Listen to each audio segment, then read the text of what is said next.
Hello and welcome to the 13th episode of ToonCast, brought to you by the Geekcast Radio Network. I am your host, TF Mike, and today I am joined by Kevin, Professor Boss K Dog as usual. We will be discussing the Snorks. So how have you been this week? I've been good. First full week of students at school, so we're back in the swing of things. Are the heathens? It's basically the calm before the storm, because this next week, obviously we have the second full week of school, which means we're going to be actually getting into the books and whatnot, and then I will be closing on my house on Thursday and moving the next weekend, so my life's about to get real hectic for about the next 7 to 10 days. Yeah, I think, just as a programming note to everybody, I do not think that we will have an episode next Wednesday. Not this coming Wednesday, not the 29th, the 30th, or Christ, I don't even know, the 25th, 24th. I don't know. This 26th is a Wednesday. Yeah, 26th, we will have episode 13. The 2nd of September, we will not have an episode, just so Kevin can kind of get his stuff handled and whatever else, and we will be back on the 9th of September with episode 14. I will definitely be without a computer for a couple days. I'm going to save it to the actually, I'm going to clear out my entire apartment, except for my computer, until the last possible minute, because I can't function without a computer. Yeah. Yes, exactly.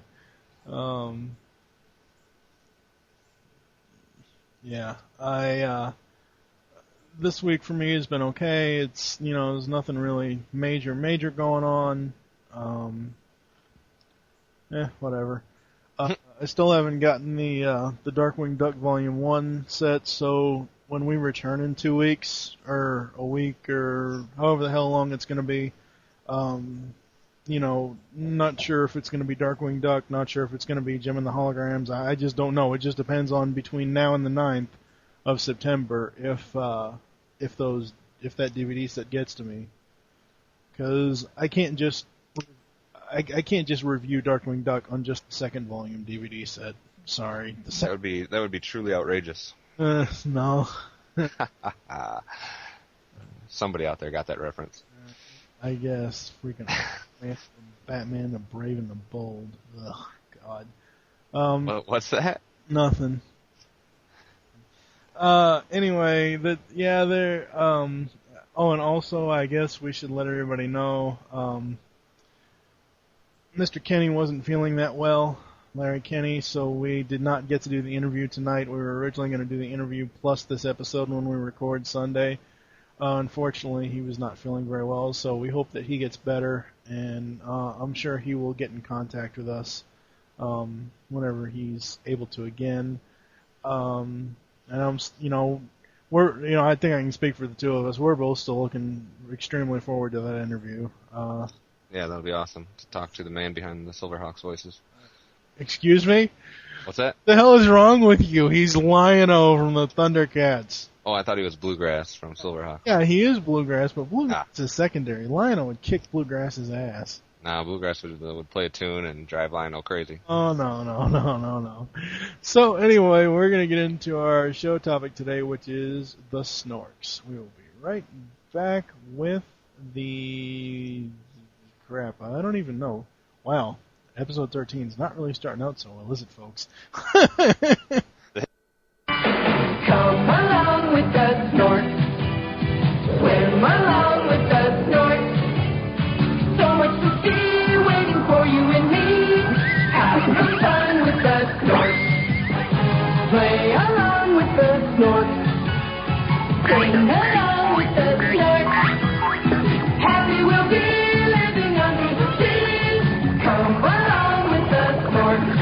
If you could breathe underwater, where would you go? If you had friends underwater, who would you know? Come along, sing along, swim along too. Yeah! Come along with the Snorks.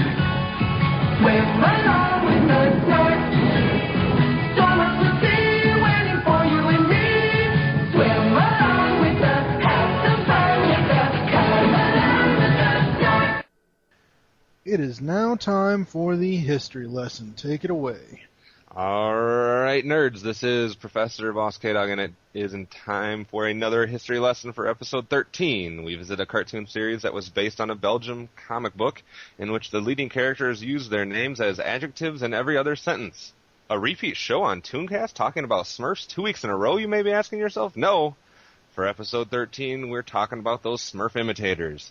Basically take a Smurf, stick a snorkel on his head, put him underwater, and force him to replace the word Smurf with the word Snork when he speaks. And you've got the basis for today's episode, the Snorks.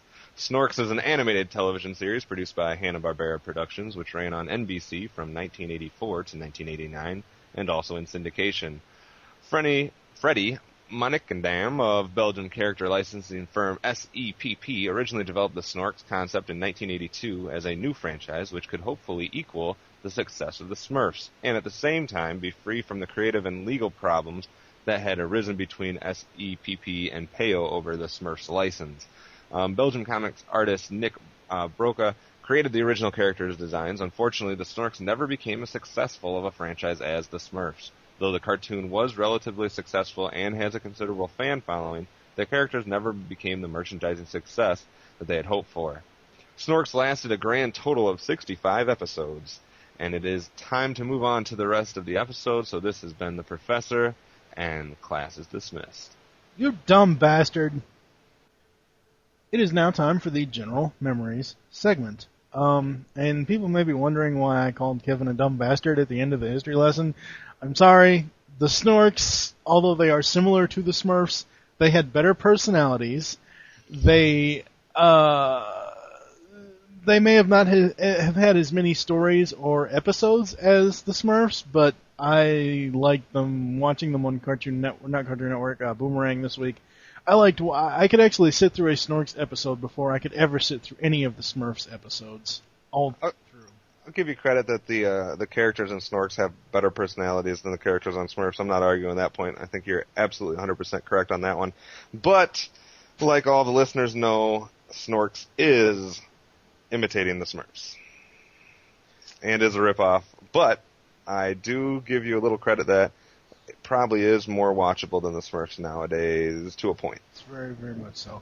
I love it. I mean, I didn't really follow the entire show as a kid, but I watched, episode here or there, really. I was more... But by the time it ran from 86 to 89, I believe. You were not paying attention in the history lesson very much, sir. I guess not. 84 to 89. Okay, 84 to 80. I was 2 years off. 84 to 89. During that time, I was more focused on stuff like He-Man, Thundercats, Voltron, Transformers, and eventually, once 1987 hit, Teenage Mutant Ninja Turtles, stuff like that. But I do remember watching these. I always associated this and the Smurfs along with the other quote-unquote kiddie cartoons like Scooby-Doo and all that other happy Hanna-Barbera crap. And I say... Did you just say Hanna-Barbera crap? Yes, but I say it lovingly. Oh, okay. I was going to say. I don't say it in any bad way at all. But I was going to say we're going to have to completely rethink this Hanna-Barbera spotlight. No. And that's not until like 40 or 50 anyways, so... It's not until 3 years from now anyways. Three years, yeah, right.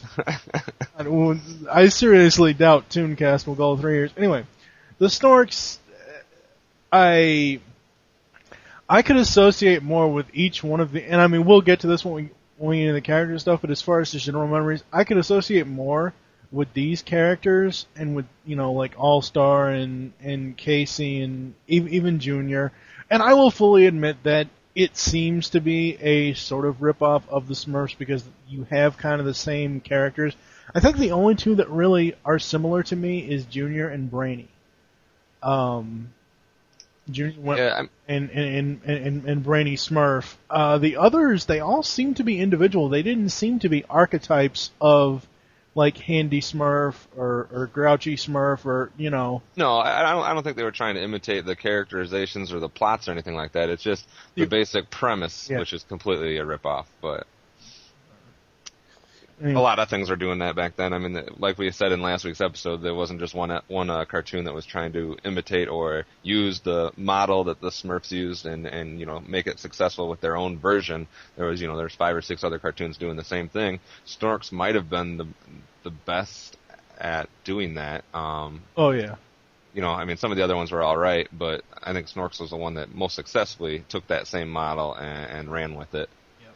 And I think one reason why you're saying that you can personalize more with the characters in Snorks, and maybe possibly why it's more watchable for you now, is, as well as me, is because the Smurf characters, I think, were meant to be drastically younger than the Snorks characters. I mean, All-Star is supposed to be like a high schooler, whereas Smurfs seem to be more juvenile, at least in my opinion. Yeah. I don't remember much about the Snorks. I do remember watching them. I remember the theme song. I remember the look of the characters and them being underwater and whatnot. It wasn't a show like you. It wasn't a show that I watched a lot. I probably didn't catch even half of the 65 episodes. And if you were to ask me, I guess one thing that separates Smurfs and Snorks, for obvious reasons, is the amount of time it was on the air and the amount of episodes you had. And if you asked me, just like you would ask other people that grew up in the 80s to name a Smurf character, they're going to come up with at least 2 or 3.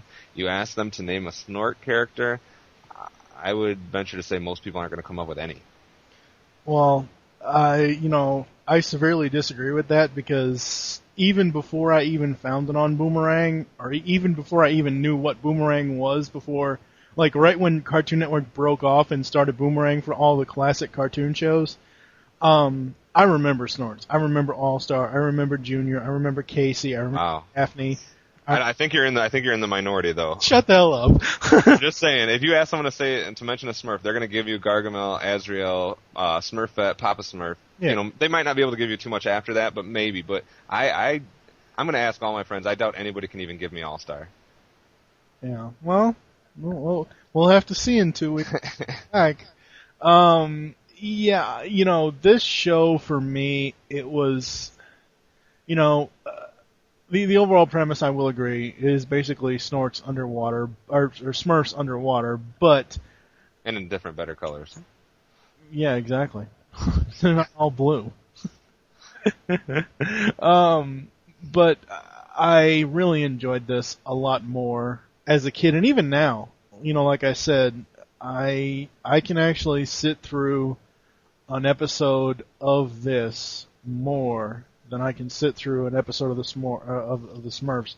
Hell, just this morning when I woke up, 10 o'clock Sunday morning, or 9:30 I think it was. I always, as soon as I turn my TV off, whatever time I go to sleep, I always leave it on Boomerang, because that's what I want to, end up starting my next day on is cartoons instead of, depressing news. Anyway, and an episode of the Smurfs was on.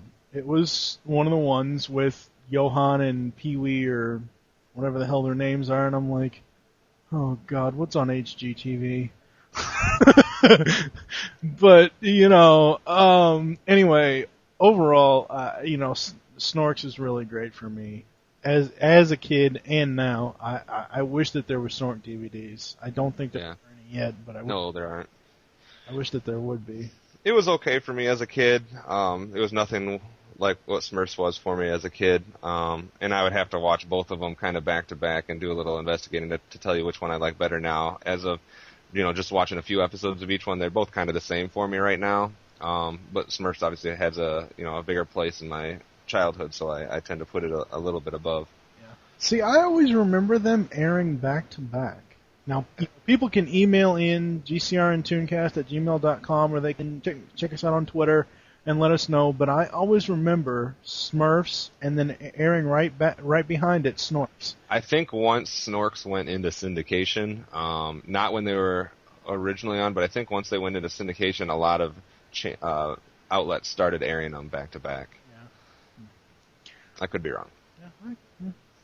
But that doesn't usually happen. Yeah. Yes, it does. Hasn't happened yet, but we'll keep waiting for it. It will. It will, trust me. Anyways, we're going to move on. It is time now for the characters and voice actors. I don't think that there's probably any cartoon that we will review here on ToonCast where we absolutely hate the voice cast. Whether it's the 80s shows or it's 90s shows, just There will be ones that we hate individual voice actors.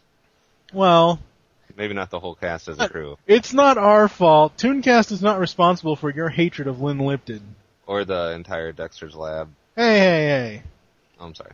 Jeff Bennett was in that, damn it. Anyway. No, he's alright. Anyways, so, going into the characters, apparently for the third season, which premiered in syndication in 1987, several changes were made to the series.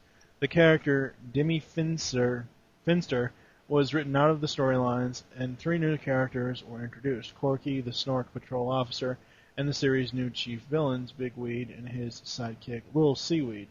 Also, there were some episodes which take place on dry land, and later episodes run in 2 parts.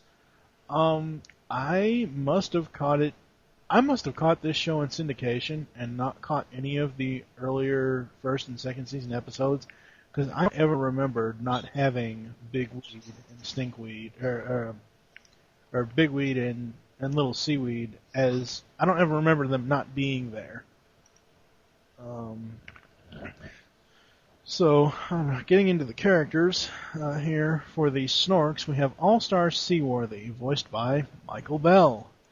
An athletic, yellow-skinned male Snork, more or less the hero of the series, as well as being athletic and heroic, he's interested in science and also an inventor. He helps his uncle Dr. Gallio with his projects whenever he can.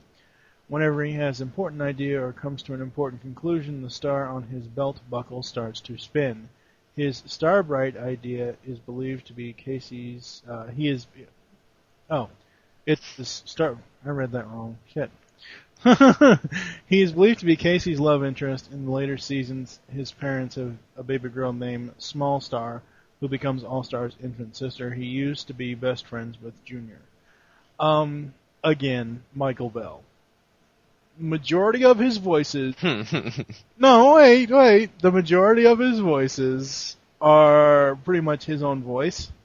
Yeah. He doesn't really change it up too much, but... Again, stellar casting. See, he's like one of the people that creates an issue for me because I'm torn. Like, you have some characters some voice actors that can change their voice so incredibly that makes them a good voice actor. And then you have some people that just naturally have a good voice acting voice, but then use it for every character. And I'm not sure, if that makes him... I mean, he has one of the most remarkable voices in the voice acting business, but I would like to see him just do something different every once in a while, because for me, watching this, it's like watching Duke talk to Donatello. And I'm always thrown off. I'm like, why does Duke and Donatello look so funny? But anyway. Yes. Casey Kelp, who was voiced by B.J. Ward, which I did not know she was voiced by B.J., who also did Princess Allura in Voltron. A light and adorable pink-skinned female Snork with reddish hair and generally believed to be All-Star's love interest. She is intelligent, brave, and strong-willed. She dislikes bullies or being bullied and will stand up for herself as well as others. She is best friends with Daphne Gilfin. I always thought when I was younger, I thought, Casey and Daphne were having a war against each other for All-Star's affection, to be honest. But I did like Casey better than Daphne. Daphne was almost always stuck up and stuff like that. Yeah. And again, B.J. Ward. And just female voice actors in general.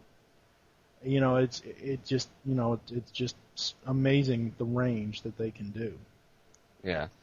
Then we had Junior Wentworth, which was voiced by Barry Gordon, who did Donatello in the Teenage Mutant Ninja Turtles. One of the primary protagonists of the series, an orange-skinned male Snork with bluish hair, who's a nice and spoiled snob, and also more or less generous in some must episodes that take after his parents, especially his father, the governor of Snorkland. Before Bigweed became the villain in Season 3, Junior was seen as minor villain-like due to his rude attitude toward other Snorks, especially All-Star and his friends. His ambitions are to become the governor, like his father, to become rich, and to outperform All-Star in everything. He usually learns his lesson at the end of the episode.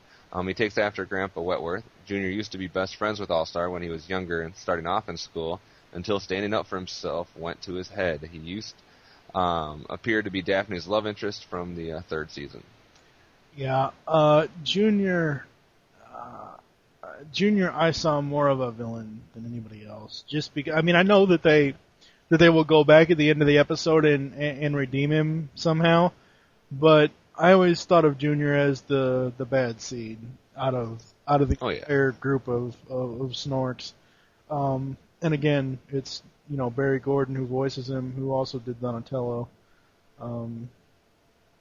Did a pretty good job with that character. Oh yeah, very, very much so. And then you have Tutor Shelby, voiced by none other than Frank Welker. Speaking of Mr. Welker, how is that page coming along over at BehindTheVoiceActors.com? I'm sitting still at, I think, 169 credits because I have to take a little hiatus from what I was doing over there to pack up my apartment, but I'll be getting back to that probably in about 10 days. Slacker. A green-skinned male Snork with dark green hair who could only communicate through tooting. He has the ability to communicate with some of the sea life. Which obviously is why Frank Welker is doing his voice. Yeah. His parents died, and I remember watching this not recently, but a couple of months ago on Boomerang. I saw the episode where, gave his backstory and stuff. His parents do talk, but something happened with it. It's probably a birth defect or something. I don't remember.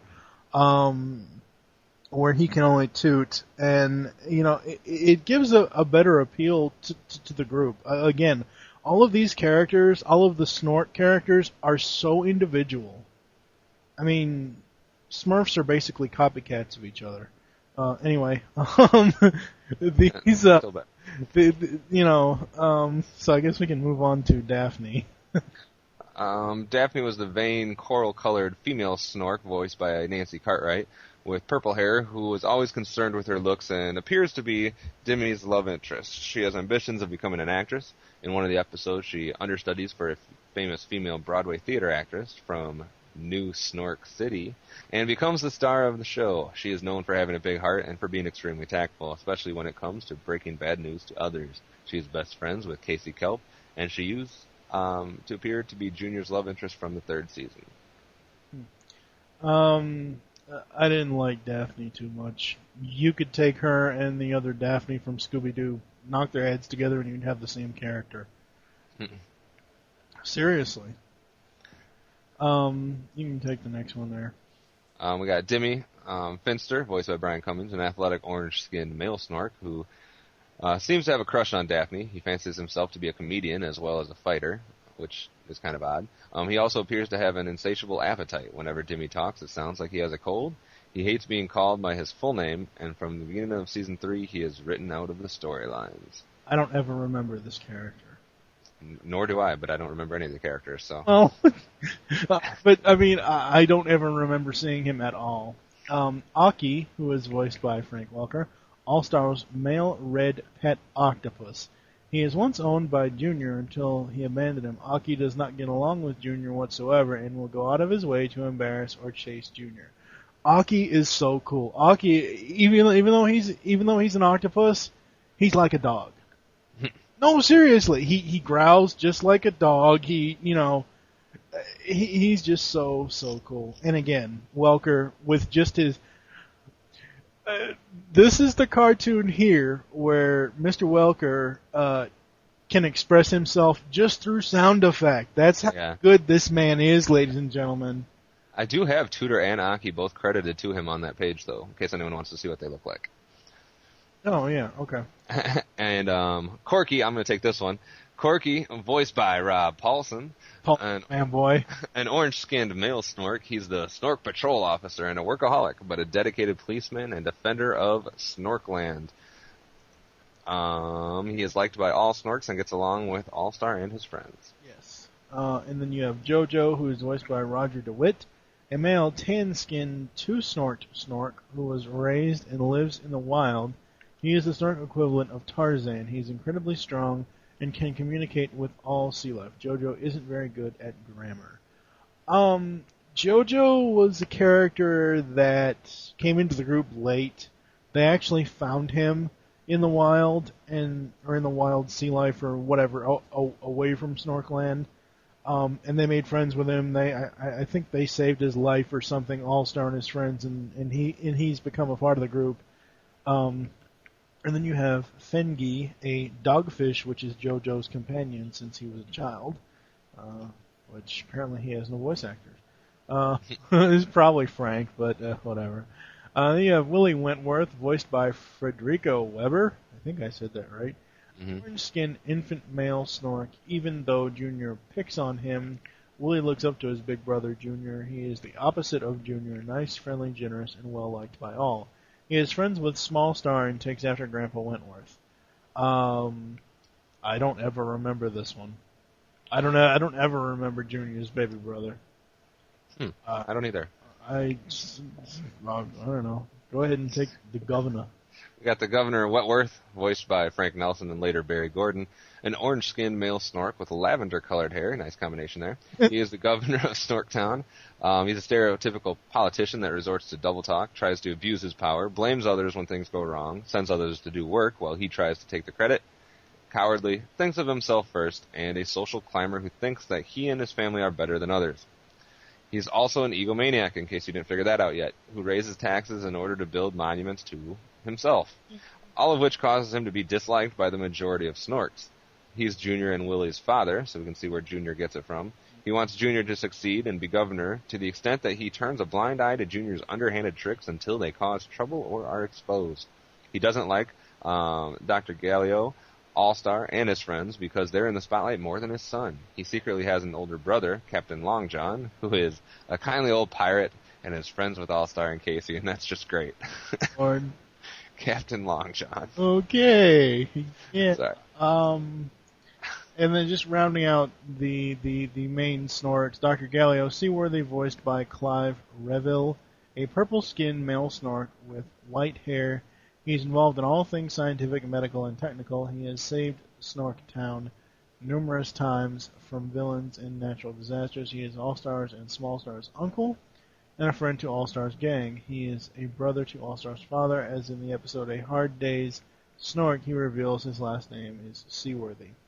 When he meets with his old classmate Rip Van Snorkel in the belly of predatory piper fish, he is also the brother of Dr. Strange Snork. You have Small Star Seaworthy, voiced by Gail Mathis. Wow. Huh. The yellow-skinned infant female Snork. She is All-Star's baby sister and friends with Willie.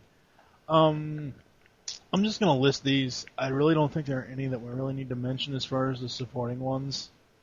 I don't see any here that we need to mention, then we can go into the villains.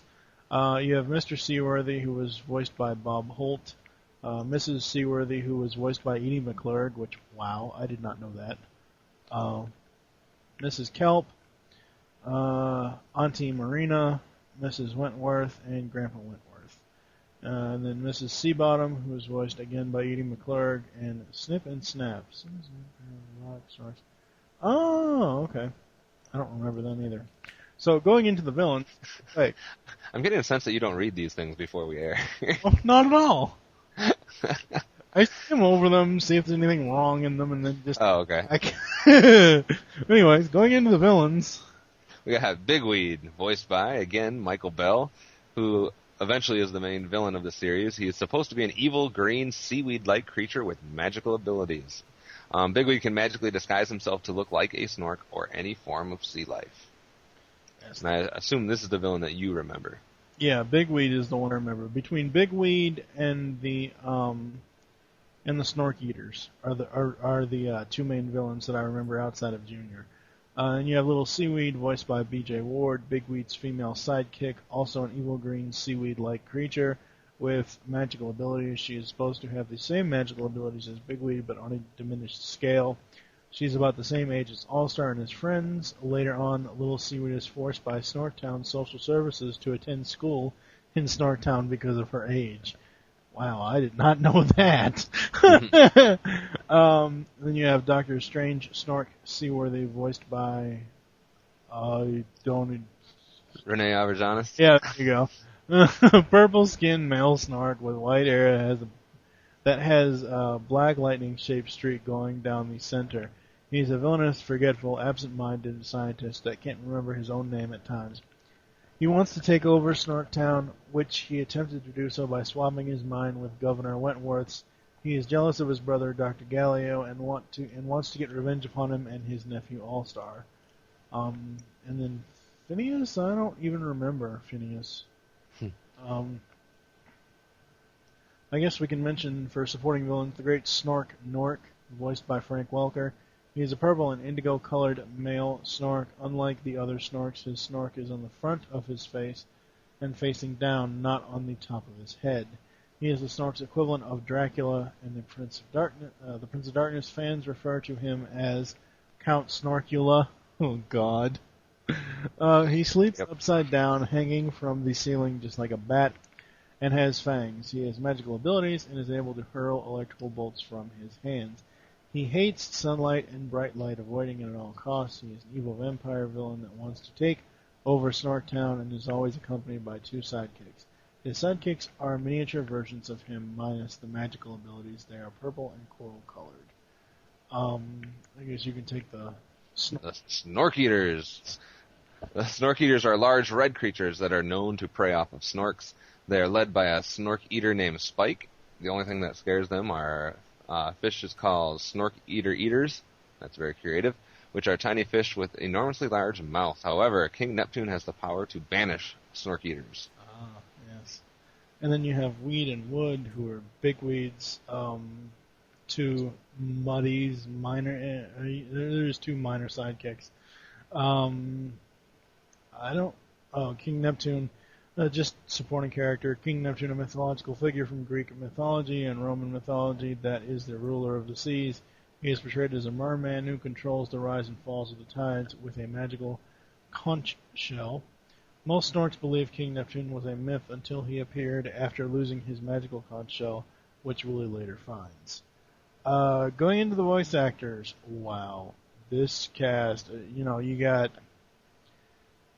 Michael Bell, Frank Welker, B.J. Ward, Rob Paulson, Barry Gordon, just amazing. And then just for additional voices, which I don't even know what additional voices they used for this, you got Cam Clark, Peter Cullen, Jim Cummings, who else is on here? Alan Oppenheimer. Yeah. Again, a stellar voice cast. And thank goodness, because if they didn't have this voice cast, yikes. No, that's one of the good things about the show. I'll give it credit for that. The voice acting in this show is good. If you watch an episode of it today, nowadays you'll be, impressed by the voice cast. It does a good job. It's another example of why 80s cartoons rock. Yeah. Oh yeah. For the most part. Oh yeah. I can't say enough good things about this show. I just can't. Yeah, you can. No, this is a complete role reversal from last week to this week. I hated the Smurfs and I love the Snorks. I don't hate either one and I don't love either one, but Smurfs is definitely better. What? You're wrong. Nope. It never happened. Yes, it will. No, put this up to a poll. See who likes the Smurfs better or the Snorks better. You'll lose that one in a flame. Oh, no. We're not putting it up to a damn poll. Because you're afraid you're going to be wrong. Anyway. Like I told you before, I can just, add more fake screen names and just there you go. Vote my way. I can be all, evil political guy and swing the vote my way. Anyway, do we have anything else to say as far as the voice actors? No, good actors, good characters, only good thing about the show. No, I'm just kidding. We should mention really quick, I guess they could have gone into the legacy segment, but it was under the voice actors when I copied information. Michael Bell reprises his role of All-Star Seaworthy in the Family Guy episodes Brain the Bachelor, while Nancy Cartwright voiced Casey Kelp. The Snorks were parodied in the Robot Chicken episode Werewolf vs. Unicorn. A segment shows a Snork blowing into another Snork, causing that Snork's head to explode. See, they should have done that more in the cartoon. God. Oh, Lord. On that note, we're moving on. Holy crap. It is now time for the behind-the-scenes segment. Just looking down this list, I don't recognize any of these producers. Or, well, the directors, I should say. I recognize Carl Urbano. He's done a couple other things in some of the other episodes that we've done, but yeah, you're right. There's not a whole lot of notable directors here. Not as far as the directors, as far as the writers. Holy crap! Alan Burnett, who did a lot of the BTAS DC Animated Universe shows. Tom Ruegger, who we are all very familiar with. It was very early in Tom Ruegger's career. Yeah, very, very early. And of course, William Hanna and Joseph Barbera were the main producers. Just super awesome people doing this. Oh, and I forgot to mention in the voice actors thing, because I moved it up to there and I meant to mention it. The series casting was done by, again, Andrea Romano. Which, wow. I think she was the only one doing stuff back then. There must not have been any competition whatsoever.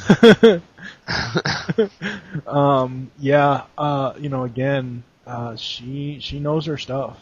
Do we have anything else? I know this is probably going to be really short, but I really don't have anything else to say about this. No, not until they put some DVDs out. You'll get the behind the sines whenever they decide to put DVDs out of this show, which I wonder, why haven't they put DVDs out of this show? I don't know. I'm not really sure. Maybe it's a rights thing like it is with Snorks. I don't know who actually owns the rights to Snorks anymore. Maybe it's just not good enough. Shut the fuck up. Alright, we're moving on here. It is now time for the actual show. Wow, I remembered again. Yay. The show, let's see. The Snorks are a race of small, colorful, fictional beings that live happily in the underwater world of Snorkland. They have snorkels on their heads, which are used to propel them swiftly through the water.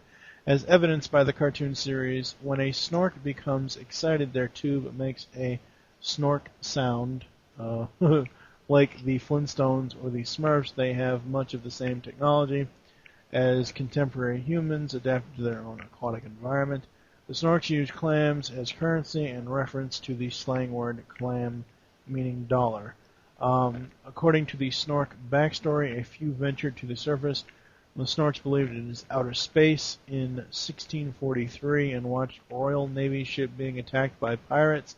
The captain wound up in the water, and that was the first contact between the species when the Snork saved his life, to which the captain then expressed his gratitude by writing a book about the Snorks. Although very few humans believe in the existence of the Snorks, since then, Snorks have adopted several human habits, such as wearing clothes. Underwater. Yeah, I know, but still, it's still cool. Okay, come on. When the Smurfs do something unrealistic, you ripped on them. Now the Snorks are wearing clothes underwater, and you're letting it go. We wear bathing suits when you go underwater in the ocean when you're swimming, right? Or you wear a diver's suit and a giant tank of oxygen when you go deep sea diving. So technically, it's not that far-fetched. Granted, of clothing. They have books underwater. Okay, I will give you, like, all of their environmental community type stuff is far-fetched, but the fact of wearing clothes underwater is not far-fetched. It is one that's not stuck to your skin. Oh, shut up. When it's waving in the air. Shut up. The only thing about the actual, well, not the only thing, besides all these things that shouldn't be happening underwater, but I'm willing to suspend that because it's a cartoon, so I don't see the problem in that. The only reason I pointed that out was because of the problem you had with the Smurfs. But anyways, I remember last week's episode, little. The only thing that bugged me about the actual show, I mean, I like the show for the most part because of the voice acting. You know, I like the theme song and the music and some stuff like that. But what bugged me about watching the show nowadays is the transitions they use in between scenes a lot of time. They use this little like wavy water type thing to transition from one scene to another, and it just drives my eyes crazy. I don't know if they do that on every episode, but they sure did it on every episode I've watched. Yeah. I just wish they would have done something different with the transition. Like doing that once an episode might be all right, but when they do it like there was one point where it was like within a minute they did it like 4 or 5 times, and I'm like, oh my god, my eyes are going nuts. But that's the only really drawback that I saw from the actual show. Yeah, the only really drawback for me was probably some of these stranger villains. Like, okay, sea life, like any other type of life, whether it be on land, on sea, whatever, there's always a bigger fish out there. So it would make sense for Snorks to have an adversary called the Snork Eater. It's kind of like, bigger fish meets the big fish or whatever. But some of the more stranger villains, or the more weirder ones, I don't know, I just didn't really get. But overall, I think the show is really, really done well. Apparently we have no trivia errors or recurring themes, because this show is awesome. No, if it was awesome, it would have trivia. Oh, shut up. So unless we have anything else, I think we can go ahead and go into something else here. Yes, we're moving on. It is now time for the music segment.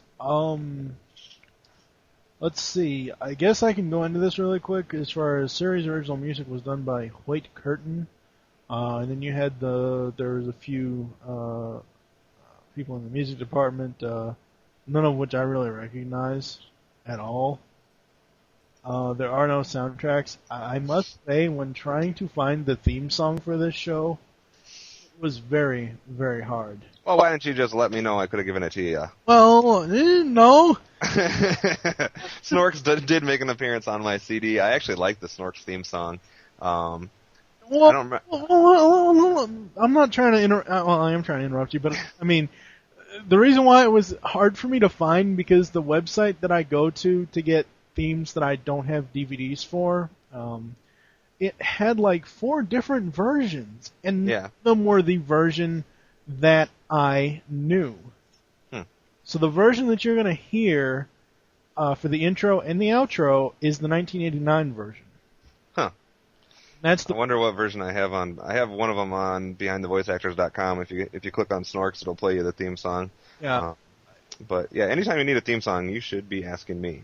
Well, I am the theme song god. Come on. Oh Christ! You made the comment earlier on Skype when I asked you if you were ready or kind of excited or whatever for the now rescheduled Larry Kenny, and you're like, no, ToonCast is the last thing on my mind right now. So I'm like, I try not to bother you a week, seeing as how we record only once a week. But no, it was like, I mean, they're all there, and I'm like, okay, well, it's got to be all the same song. Clicked on one, nope, that's not the one I remember. Clicked on the other one, nope, that's not it. I had to go through like 3 versions before I found the actual version that I remember, which is the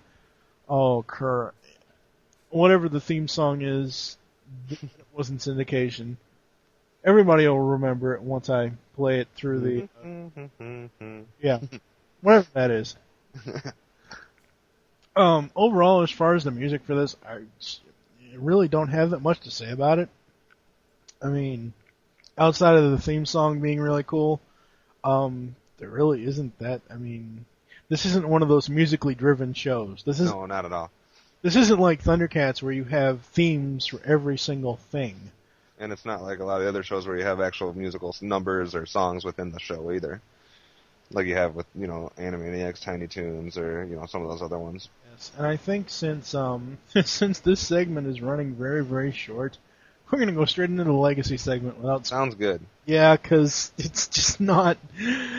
2 minutes for a segment is not good. I do have 2 questions for you within the Legacy segment, though. I have no information for the Legacy segment, though. My first question is, where is Snorks rated in the IGN Top 100 Cartoons of All Time?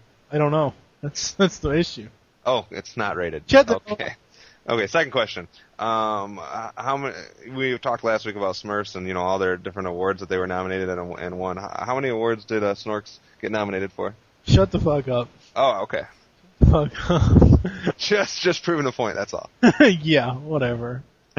I don't want it to. I should stop for a second. I don't want it to make. I don't hate Snorks. I don't want it to make it seem like that. I don't have anything against Snorks. I enjoyed the few episodes that I watched this week. It's a decent show. It's a good example of why 80s cartoons are better than most other decades, because this is not. I don't think you can argue with me on this one. This is not one of like the top tier cartoons of the 80s. I mean, you're not going to put this at the top of the top shelf of the best cartoons of the 80s. This is more of a secondary cartoon. And hold on, and as a secondary cartoon, it's still way better than most like main cartoons of other decades. See, for me, take just 80s cartoons. I see stuff like He-Man and Transformers and Thundercats and Silverhawks, whatever, stuff like that, as action-adventure cartoons. And that's what they are. Oh, yeah. I see this as more of like a quote-unquote kiddie cartoon.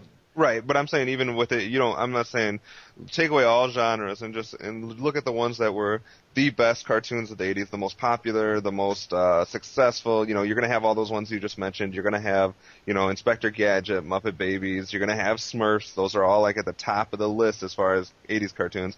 Snorks is a great cartoon that is a secondary cartoon, which is a credit to the 80s overall, I think, because it would be a top cartoon in most other decades. Yeah.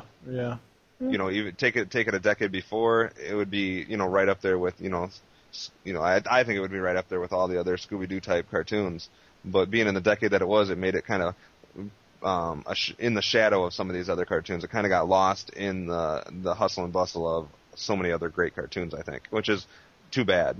Right, but at the same time, that's what makes it so great. Not all cartoons have to have 256 episodes and won or been nominated for 7 or 8 awards. Oh, of course not. Transformers only had 98. Shut up. Silverhawks only had 65. Yeah, but I mean, that was the good thing about Snorks. It wasn't really a hidden gem, but at the same time, kind of was. Well, that's what I'm saying. It wasn't really a hidden gem, but at the same time, it kind of was. And it's the reason why I say that it's not a hidden gem again is because of when it went into syndication. I remember watching it every Saturday morning or every whatever day it came on. I remember watching it right after Smurfs. Yeah, and you would expect that like a show like this that got lost in the shuffle. You would expect that it only lasted, a little bit, but this show was on air for a good number of years. I mean, we're talking about 4 or 5 years that it was on air, yep. And that means it had to be something that was at least getting enough people to watch it that it was worth still airing, after the second year. Yep. So I think we are going to go ahead and go into the closing. It is now time for our final thoughts on the Snorks. I guess I'll let you go first. All right.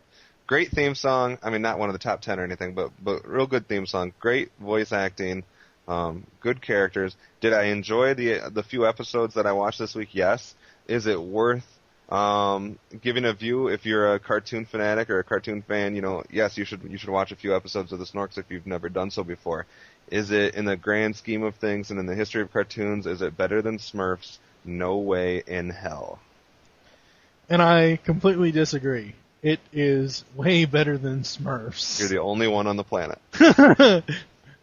No, I'm not here to argue. No, seriously. I'm not here to argue and debate the differences, and the similarities between the two.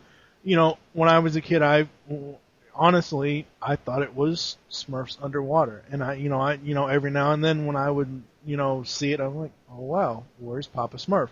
But anyway, overall, it's a great cartoon. It holds up. A lot of stuff is probably dated as far as not really the lessons, but as far as some of the stuff that the characters may talk about. Overall, I do agree with you. Great characters, great voice actors. It's just an overall awesome show. I believe, I'm trying to go into some, not really programming notes, but I'm trying to make an announcement here. I was trying to decide what's going to happen when we actually have a cartoon that we agree on. What do you mean? No, I mean, it's been a few. I know there was a bunch in the early on, but we've had a run here where we haven't agreed on much. Well, it's only been 3 episodes. That's true. Well, I mean, it's like I said to you off air, would the listeners much rather hear a podcast where there's 2 robots agreeing with each other all the time? No. You're not going to get that from me, that's for sure. No, nor from me. Hell no. Fuck the system. So everybody go watch Smurfs and Snorks and email us which one you think is better. Yes. Just as far as, I believe I've already mentioned this on air. I don't know if I have or not. I might have in another episode of ATTF. I might have done it in MWire, I forget. Sometime next year in 2010, I am starting the Secret Origins podcast. It is dedicated to all 91 episodes of Justice League and Justice League Unlimited. Which the only reason why I bring it up here is because I did not know this until I was watching an episode of it. Which one was it? Twilight, the Twilight 2-parter that started out season 2. Rob Paulson is in that as Light Ray. Anyways, so I guess we're going to go into the closing now. Thank you for joining us here on ToonCast. There are several ways you can get in contact with us or leave feedback for the show. The first is you can visit www.geekcastradio.com and find all the other GCRN podcasts there. The second is you can stop by PredaconEmpire.com/CafeSpark and find, those are our forums. You can find all the GCRN/Transformers discussion topics there.